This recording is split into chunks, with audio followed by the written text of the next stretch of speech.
नमस्कार, आप देख रहे हैं ऑनबिल टीवी और मैं हूं आपके साथ निशी भाटिया। देहरादून में सैनिक कल्याण विभाग की ओर से कार्यक्रम का आयोजन किया गया, जहां पर प्रदेश के मुखिया पुष्कर सिंह धामी और सैनिक कल्याण मंत्री गणेश जोशी ने शिरकत की। वहीं कार्यक्रम में सीएम धामी ने शहीदों को नमन कर उनके परिजनों से मुलाकात की। इस दौरान सीएम ने शहीद सम्मान यात्रा 2.0 का शुभारंभ किया। इस यात्रा का उद्देश्य शहीद परिवार को सम्मान और युवाओं में देशभक्ति का संदेश देना है और शहीदों के आंगन से पवित्र मिट्टी भी एकत्रित की जाएगी।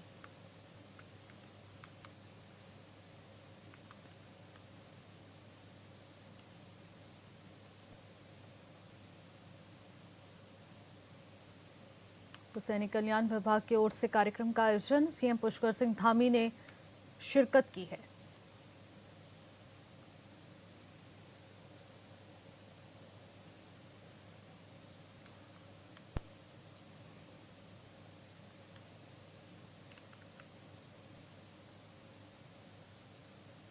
इसी खबर पर ज्यादा जानकारी के साथ योगेश आर्य हमारे संवाददाता सीधे फोन लाइन के जरिए हमारे साथ जुड़ रहे हैं। योगेश, देखने को मिल रहा है कि सीएम पुष्कर सिंह धामी ने कार्यक्रम में शिरकत की है, जहां पर शहीद सम्मान यात्रा 2.0 का भी शुभारंभ हो चुका है। आखिरकार इसके जरिए सरकार क्या संदेश देना चाहती है?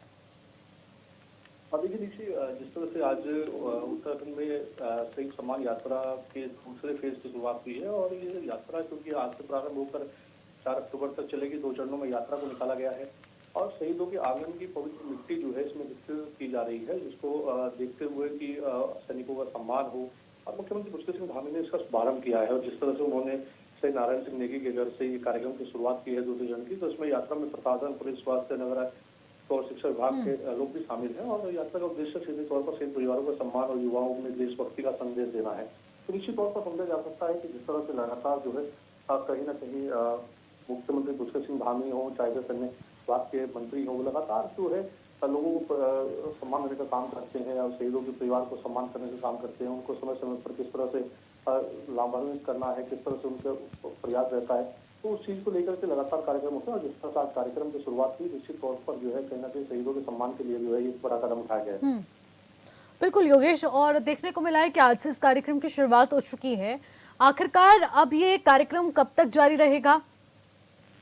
देखिए 4 अक्टूबर तक ये यात्रा रहेगी, क्योंकि पहले चरण की यात्रा में कुछ सैनिकों को के यहाँ से आंगन की मिट्टी ली गई थी, लेकिन कुछ शहीद ऐसे छूट गए थे जिनके यहाँ से मिट्टी नहीं ली हो, क्योंकि इस मिट्टी को ले जाकर सीधा सैन्य धाम में ले जाया जाएगा। वहाँ सैन्य धाम में जो है शहीदों के सम्मान के लिए बड़ा निर्माण हो रहा है, वहाँ पर उनको रखा जाएगा। तो निश्चित तौर पर ये याद दिलाएगा कि किस तरह से सैनिकों ने देश के लिए अपने बलिदान दिया है। ठीक है योगेश, बहुत बहुत शुक्रिया फिलहाल तमाम जानकारी के लिए। खबरों में आगे बढ़ेंगे। मुख्यमंत्री पुष्कर सिंह धामी ने गुरुवार को पंडित दीनदयाल उपाध्याय की जयंती के अवसर पर आयोजित कार्यक्रम में शिरकत की है। मंत्री धन सिंह रावत भी कार्यक्रम में शामिल हुए। इस दौरान सीएम धामी ने स्कूलों, संस्थानों और मेधावी छात्र छात्राओं को सम्मानित किया। सीएम ने कहा कि पंडित दीनदयाल उपाध्याय ने समाज के वंचित, गरीब और पिछड़े वर्गों के उत्थान के लिए जीवन भर कार्य किया। उनकी शिक्षाएं और आदर्श आज भी हमारे लिए प्रोत्साहन है। ऐसे में मुख्यमंत्री ने पंडित दीनदयाल उपाध्याय के विचारों और अंत्योदय के संकल्प को राज्य के विकास नीति की प्रेरणा बताया। उन्होंने कहा कि राज्य सरकार की योजनाओं का लाभ समाज के अंतिम व्यक्ति तक पहुंचाने की दिशा में निरंतर कार्य कर रहा है।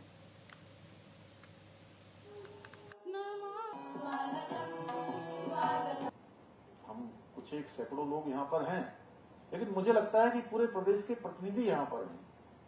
एक साथ धन सिंह जी, एक साथ ये ऐसा समन्वय है, ये पूरे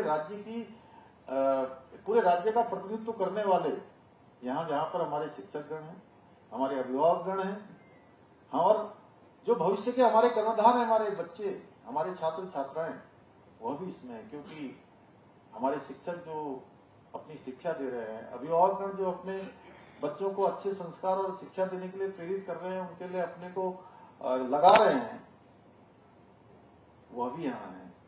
और ऐसे कर्णधार जिनको देश के विभिन्न सेवाओं में जाना है, अनेक सरकारी नौकरियों का उनके दिल में सपना होगा, उनके अरमान होंगे, उनका संकल्प होगा, वो भी यहाँ पर है। इसलिए मैं कहना चाहता हूँ कि पारदर्शिता के साथ 4 सालों में भर्ती परीक्षाएं संपन्न हुई और परिणाम आया कि 25,000 हमारे नौजवान युवाओं को नौकरियां सफलतापूर्वक उनको प्राप्त हुई और राज्य बनने के 21 सालों में कुल 16,000 नियुक्तियां हो पाई 21 सालों में, और 4 सालों में यह आंकड़ा 25,000 चला जाए। और हमारा संकल्प है कि हम इन भर्ती परीक्षाओं को बिल्कुल रुकने नहीं देंगे, इनको बिल्कुल अनवरत रूप से हम आगे बढ़ाएंगे। जितने भी हमारे पद रिक्त हैं वो पद हम पूरे भरेंगे, लेकिन कुछ लोगों को पात्रता के साथ हमारे युवाओं को सरकारी नौकरियों में जाना, उनको नौकरियां मिलना, ये रास नहीं आ रहा है। इसलिए वह युवाओं के भविष्य को अंधकार की ओर धकेलने के लिए संगठित रूप से पेपर लीक कराने के षड्यंत्र रच रहे हैं। आप सबने देखा होगा, एक जगह की कहीं की शिकायत आई और पूरा अराजकता का माहौल बना दिया गया। नकल या पेपर लीक तब माना जाता कि वो पेपर 9 बजे बाहर आ गया होता, 10 बजे आ गया होता, 10:30 बजे आ गया होता, या 11:15 बजे आ गया होता। अगर किसी को उसके कुछ प्रश्न पत्र मिल गए तो उसकी जिम्मेदारी बनती थी कि वो उचित स्थान पर पुलिस को, प्रशासन को उसकी सूचना दे। आखिर इसके पीछे क्या एजेंडा था कि जो कई घंटों तक उसको छिपाया गया और बाद में कोई बात नहीं, और पूरे एजेंडे की तरह पूरे राज्य के अंदर सोशल मीडिया से लेकर अन्य माध्यमों से लेकर परीक्षा जो व्यवस्था है उस व्यवस्था को पूरी तरह से बदनाम करने का पूरा षड्यंत्र किया गया। आपने देखा होगा, ये एक असफल प्रयास है।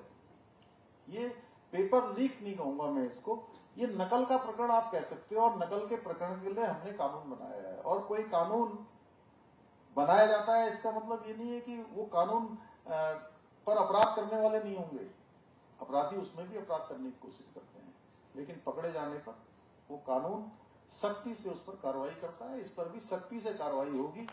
और हमने इसकी गड़बड़ी की जांच के लिए सेवानिवृत्त न्यायाधीश की अध्यक्षता में एसआईटी का गठन का निर्णय किया है, और एसआईटी जांच के आधार पर इस मामले में हम निर्णायक कार्रवाई करेंगे भविष्य में। परंतु मैं आज के इस अवसर पर आप सबके बीच में स्पष्ट कर देना चाहता हूं कि हमारी सरकार राज्य में एक एक नकल माफिया को, राज्य के अंदर एक एक नकल माफिया को चुन चुन कर गिरफ्तार करेगी और उसकी सजा दिलाएगी, क्योंकि हमारा संकल्प है। मैंने 4 जुलाई 2021 को राज्य के मुख्य सेवक के रूप में पद और गोपनीयता की शपथ ली, और उसमें मेरा पहला संकल्प था कि राज्य के युवा नौजवानों को हम सरकारी नौकरियों में जितने भी पद रिक्त हैं उन सभी पदों को भरेंगे। उस समय 22,000 से अधिक पद रिक्त थे 2021 में, और हमने वो संकल्प अपना पूरा किया है, अपना वचन निभाया है। और आगे हमारी, क्योंकि कैलेंडर एक जारी हुआ है, बहुत सारे लोगों की मंशा है कि अराजकता के नाम पर, पेपर लीक के नाम पर, इसको जांचों के नाम पर इसको उलझा दिया जाए, इसको भटका दिया जाए। और ऐसे लोग जो दिल्ली में कहते हैं कि सीबीआई हमारे साथ जबरदस्ती कर रही है, सीबीआई नहीं होनी चाहिए। आप लोगों ने राज्य के भी हमारे बहुत सारे नेताओं को देखा होगा, जब सीबीआई का नाम आता है तो कहते हैं सीबीआई नहीं होनी चाहिए, और इस वाले मामले में कहते हैं कि सीबीआई होनी चाहिए, क्योंकि सीबीआई या कोई अन्य एजेंसी जांच करती है तो उसमें एक प्रोसेस होता है लंबा, और वो प्रोसेस कई सालों तक चलता है, और कई सालों तक जब तक ये प्रोसेस चलता है सारी भर्ती प्रक्रिया स्थगित हो जाती है। भाइयों बहनों, हमारा उद्देश्य पारदर्शिता के साथ भर्ती को करना है, और अनवरत रूप से जो कैलेंडर है समय पर, अगर किसी की उम्र आज 25 साल है, उसको फॉर्म भरने का एक मौका मिल रहा है, अगर 5 साल तक भर्ती प्रक्रिया नहीं होगी तो उसका तो समय चला जाएगा, उस समय तो उसका लौट कर नहीं आ सकता है। इसलिए हम ऐसा कोई अवसर नहीं देना चाहते। हमारी नीति भी साफ है, नियत भी साफ है। हम पारदर्शिता के साथ किसी भी छात्र का, प्रदेश के किसी भी भाई बहन का, बेटे बेटियों को, मैं उनके अभिभावकों को भी कहना चाहता हूं कि हम किसी भी कीमत पर उनके साथ अन्याय नहीं होंगे। उनकी योग्यता, प्रतिभा और उनकी क्षमता के साथ हर कीमत पर न्याय होगा।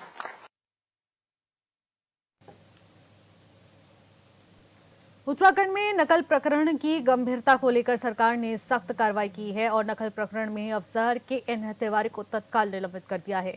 इसे को लेकर मुख्यमंत्री पुष्कर सिंह धामी ने कहा कि पिछले 4 सालों में उत्तराखंड सरकार ने लगभग 25,000 नियुक्तियां पारदर्शी और निष्पक्ष तरीके से संपन्न की हैं। इस बीच कोई ऐसा प्रकरण नहीं आया जिसमें नकल की गई हो। उन्होंने कहा कि हाल ही में नकल प्रकरण का मामला सामने आया जिसमें आरोपियों को पकड़ लिया गया है और उनके खिलाफ सख्त एक्शन भी होगा। साथ ही उन्होंने कहा है कि इस प्रकरण को लेकर SIT का गठन कर दिया गया है।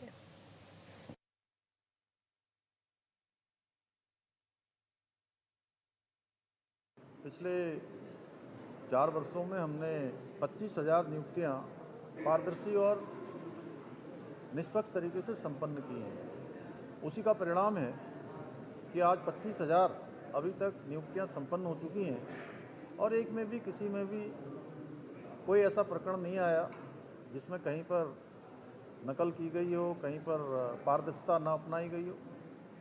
और एक प्रकरण जो सामने आया है उसमें प्रथम दृष्टया जिन जिन को भी जो भी आरोपी थे उनके खिलाफ कार्रवाई हुई है, उनको पकड़ लिया गया है और उसमें सघन जांच चल रही है।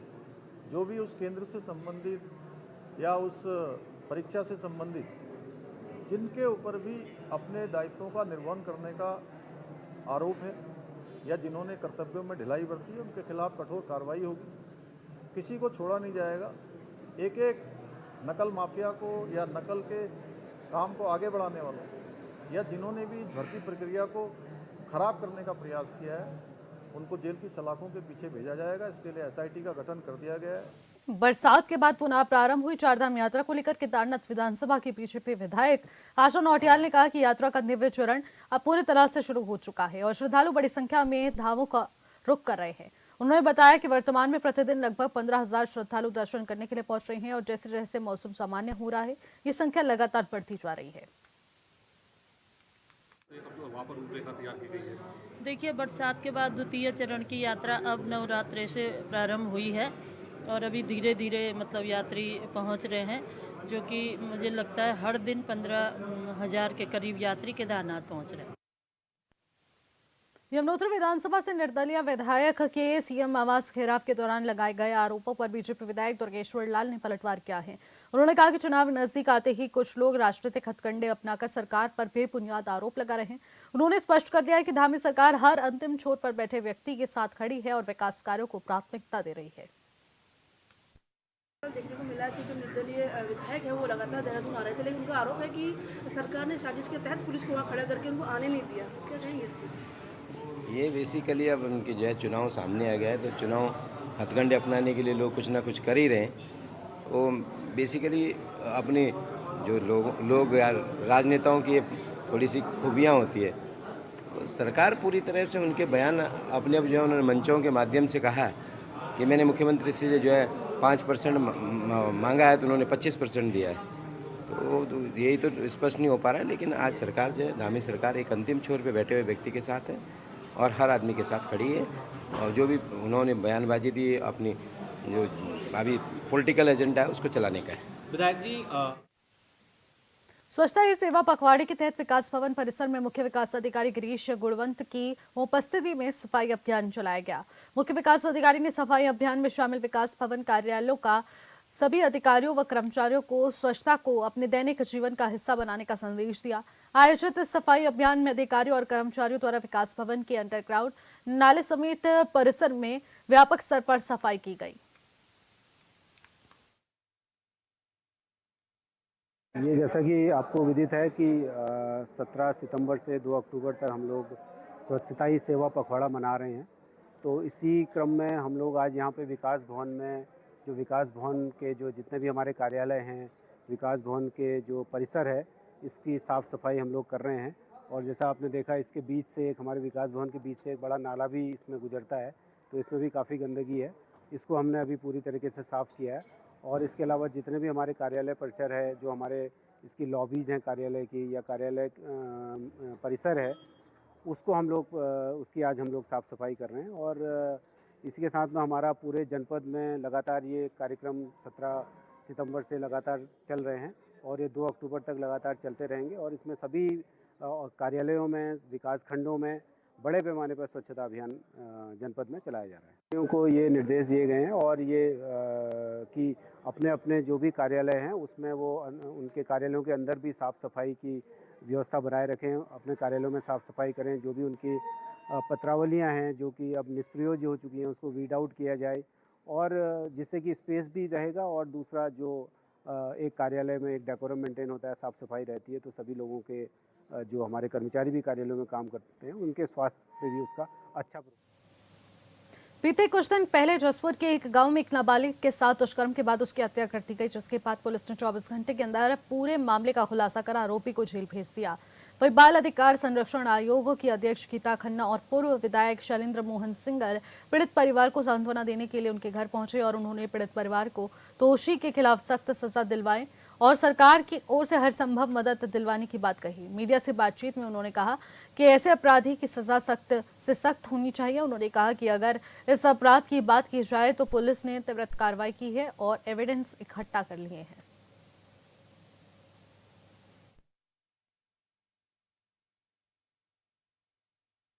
किस तरह की सज़ा तो सख्त से सख्त होनी चाहिए, लेकिन हम क्या चाहते हैं और हमारी न्याय प्रक्रिया के तहत हम कितना प्रावधान दे पाते हैं उसमें शायद हमेशा ही गैप रहेगा, क्योंकि न्यायालय की प्रक्रिया में बहुत सारे इफ़ एंड बट्स आ जाते हैं। फिर भी इस केस की अगर मैं बात करूं तो पुलिस ने त्वरित कार्रवाई करी और बहुत अच्छा जहां तक मुझे बताया है एसएसपी ने कि एविडेंसेस बहुत अच्छे से कलेक्ट हुए हैं और सज़ा ज़रूर होगी अभियुक्त को। उनके पास कन्फेशन भी है उसका और एविडेंसेस अच्छे होने से मुझे उम्मीद है। लेकिन ऑल साइड एंड डन, आयोग के अध्यक्ष होने के नाते ये हमें स्वीकारना होगा कि ये जो दूषित मानसिकता है ये बहुत फैल रही है, रिपोर्टिंग भी बहुत हो रही है और ये हमारे लिए एक बहुत शर्म की बात हो जाती है कि हमारे ही अपने रिश्ते, पड़ोसी, हम सामाजिक जो हमारे विश्वास की डोर थी ये उसको तोड़ती है। अविश्वास, इनसिक्योरिटी किसी भी समाज की बेहतरी के लिए, बढ़त के लिए अच्छा नहीं। खबरों में आगे बढ़ती है। श्रीनगर के खिरसू ब्लॉक के चिमली गांव में 28 वर्षीय गर्भवती महिला सविता की तबीयत अचानक बिगड़ने पर प्रदेश के चिकित्सा स्वास्थ्य शिक्षा मंत्री डॉक्टर धन सिंह रावत के निर्देश पर उन्हें तत्काल एयर एम्बुलेंस से एम्स ऋषिकेश भेजाया गया। मिली जानकारी के अनुसार गर्भवती महिला पहले पौड़ी अस्पताल में भर्ती थी और स्थिति गंभीर होने पर उन्हें बेस अस्पताल श्रीनगर लाया गया, जहां डॉक्टरों ने उनकी हालत को नाजुक बताते हुए उच्च स्तरीय शिक्षा सुविधा की आवश्यकता बताई। मामला संज्ञान में आने पर स्वास्थ्य मंत्री ने तत्काल एयर एम्बुलेंस की व्यवस्था करने के आदेश दिए। एयर एम्बुलेंस की मदद से सविता को सुरक्षित एम्स ऋषिकेश पहुंचाया गया।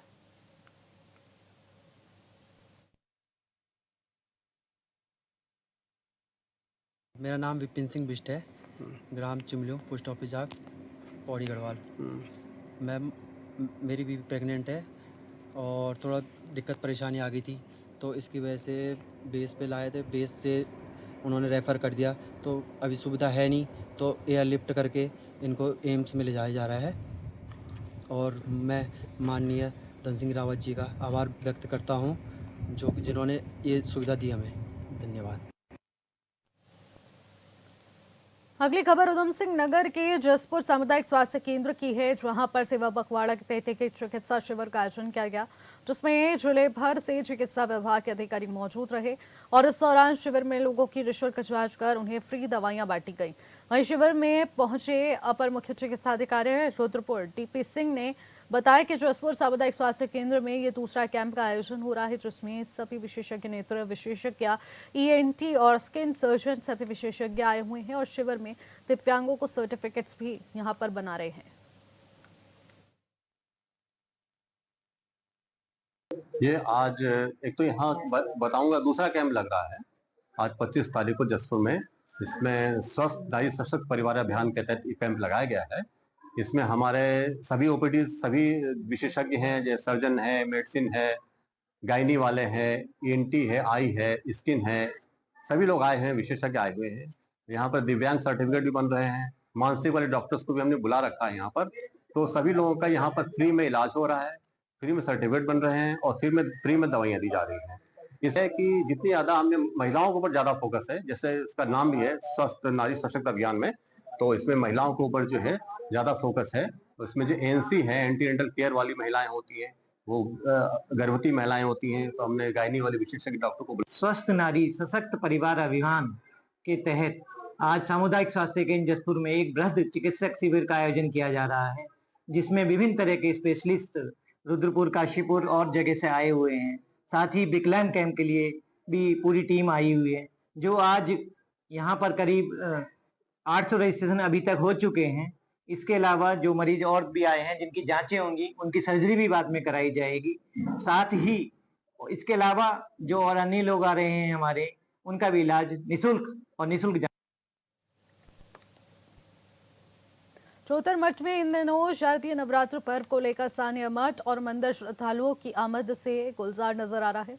वहीं ज्योतिर्मठ के ज्योतिर्पीठ में जयसिठ योगिनी मंदिर में भी स्थापित एक अद्भुत अलौकिक और दिव्य आभा युक्त भी यंत्र, बता दें कि स्वटिक मणि के दर्शनों के लिए भी मठ में बड़ी संख्या में श्रद्धालु पहुंच रहे हैं। ज्योतिर्मठ ज्योतिष पीठ से जुड़े ब्रह्मचारी विष्णुप्रिया नंद महाराज बताते हैं कि आदि गुरु शंकराचार्य जी ने इसी श्री यंत्र के सानिध्य में ही साहित्य लहरी सहित विभिन्न धर्म ग्रंथों की रचना की थी और ये यंत्र करीब 4 फीट ऊंचा विश्व का सबसे बड़ा श्री यंत्र माना जाता है।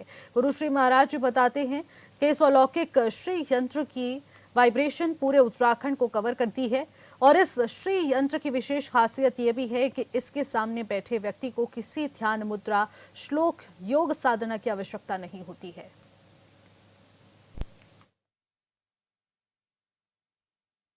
ये जो आप देख रहे हैं ये श्री यंत्र है और स्फटिक मणि में है, बिगेस्ट इन द वर्ल्ड। इसकी हाइट 4 फुट है, 2 जो है ऊपर सामने दिख रहा है, 2 नीचे है। तो ये 4 फीट है, स्फटिक मणि में है और आदि गुरु शंकरा ने कई ग्रंथों की रचना करी। उनका एक ग्रंथ है सौंदर्य लहरी, उसका फर्स्ट श्लोक है शिवा शक्त्या युक्तो यदि भवति शक्त्या प्रभवितुम न चेदेवं देवो न खलु कुशला स्पंदितुमपि। अर्थात शक्ति के बगैर शिव जो है वो अधूरे हैं, जब तक शक्ति नहीं होगी उसमें संपंदन नहीं होगा। तो यही अम्बा, यही पराम्बा, यही दुर्गा, यही वैष्णवी, यही अखिल ब्रह्मांड नायिका राज राजेश्वरी त्रिपुर सुंदरी माँ है। गुरु जी बताते थे कि इसकी जो वाइब्रेशन है that is covering the whole Uttarakhand region. और इसकी दूसरी विशेषता है कि इसके सामने बैठने मात्र से ही कोई मंत्र की। आदि शंकराचार्य भगवान ने शिव विद्या उपासना के संबंध में प्रारंभ किया ये, और उस समय पर शिव विद्या के लिए जो है तो ये भूति का क्या कहते हैं महाराज जी, श्रीयंत्र स्फटिक का और धातु का श्रीयंत्र की स्थापना यहाँ पर हमारे गुरु जी ने किया था, ब्रह्मलीन स्वामी सरस्वती महाराज जी ने। और इनके संबंध में 64 योगिनी की भी स्थापना उन्होंने की थी। पूरे ब्रह्मांड को ये भगवती जो हैं वो संचालित करती हैं। आब्रह्म की जननी, ब्रह्म से ब्रह्मा विष्णु महेश इनसे उत्पन्न होते हुए हैं और जीव जंतु इत्यादि भी सब इनसे उत्पन्न होते हैं। इनसे ही पूरा संपूर्ण संसार का जो संचालन होता है। और 64 योगिनी इनकी जो है विधाएं हैं, जो इनके माध्यम से ये पूरे संसार का पालन पोषण करती हैं, समृद्धि करती हैं, सबको विद्याएं देती हैं, शक्ति देती हैं। ये बड़ी उपासना है शक्ति पूजा की। फिलहाल इस बुलेटिन में इतना ही। आप देखते रहिए हॉर्नबिल टीवी। नमस्कार।